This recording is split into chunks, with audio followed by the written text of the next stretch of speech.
സമൃദ്ധിയുടെയും നന്മയുടെയും കണിക്കാഴ്ചകളുമായി UAE-യിലെ മലയാളികൾ വിഷു ആഘോഷിക്കുന്നു. ഗൃഹാതുരത്വത്തിന്റെ ഓർമ്മകളോടെ കണി കണ്ടും വിഷു കൈനീട്ടം നൽകിയുമെല്ലാം വിഷു ആഘോഷം കെങ്കേമമാക്കുകയാണ്. അവധി ദിനത്തിൽ വിഷു എത്തിയത് എല്ലാവർക്കും ഇരട്ടി മധുരവുമായി.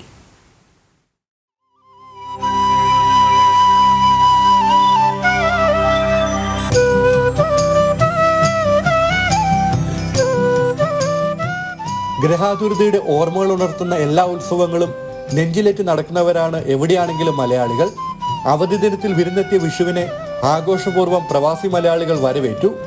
വിഷു കെങ്കേമമാക്കാൻ ഫ്ളാറ്റുകളിലും വില്ലകളിലും സുഹൃത്തുക്കളും കുടുംബങ്ങളും ഒത്തുകൂടി. രാവിലെ കണി കണ്ട് മുതിർന്നവരിൽ നിന്ന് കൈനീട്ടം സ്വീകരിച്ച് പരമ്പരാഗത രീതിയിൽ തന്നെ വിഷു ആഘോഷത്തിന് തുടക്കം കുറിച്ചു.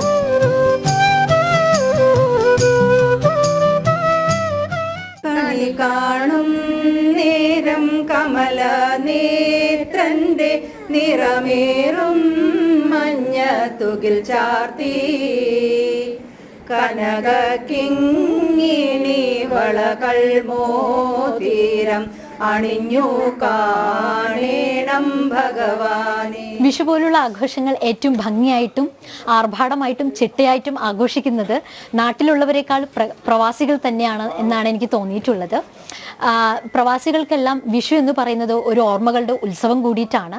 കണി കാണുന്നതും സദ്യ ഒരുക്കുന്നതും അതിലുപരി കൂട്ടായ്മകളുടെയും സൗഹൃദത്തിൻ്റെയും ഒരു ഒത്തുചേരൽ കൂടിയാണ് ഞങ്ങൾക്കെല്ലാവർക്കും ഈ വിഷു എന്നത്.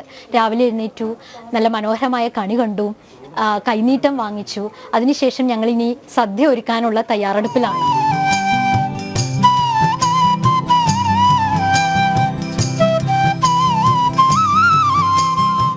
വിദേശത്താണെങ്കിലും ആഘോഷങ്ങളും ആചാരങ്ങളും മുടക്കമില്ലാതെ അനുഷ്ഠിക്കാറുണ്ട് മലയാളികൾ. കണിയൊരുക്കേണ്ട സാധനങ്ങളെല്ലാം നാട്ടിൽ നിന്നും ദിവസങ്ങൾക്ക് മുൻപ് തന്നെ ഹൈപ്പർ മാർക്കറ്റുകളിൽ എത്തിയതിനാൽ മനോഹരമായ കണിയൊരുക്കാൻ പ്രവാസികൾക്ക് സാധിച്ചു.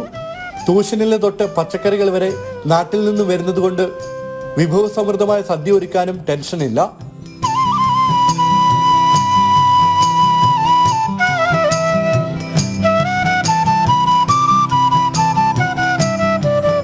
കുടുംബം നാട്ടിലായതുകൊണ്ട് സുഹൃത്തുക്കളെല്ലാവരും കൂടെ കൂടിയാണ് ഇന്നത്തെ ഈ പ്രാവശ്യത്തെ വിഷു ആഘോഷിക്കാൻ പോകുന്നത്.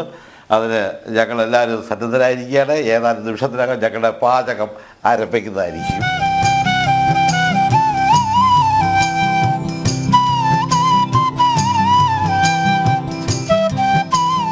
പ്രവാസികളുടെ ഒരാഘോഷവും ഒറ്റ ദിവസത്തിൽ ഒതുങ്ങുന്നതല്ല. അസോസിയേഷനുകളുടെ സംഘടനകളുടെ നേതൃത്വത്തിൽ കൂടുതൽ വിഷു ആഘോഷങ്ങൾ വരും ദിവസങ്ങളിലും ഉണ്ടാകും. എല്ലാവർക്കും വിഷു ആശംസകൾ നേർന്നുകൊണ്ട് രഞ്ജിത്ത് പുലാശ്ശേരിക്കൊപ്പം ഷിൻ സെബാസ്റ്റ്യൻ, ജനം, ദുബായ്.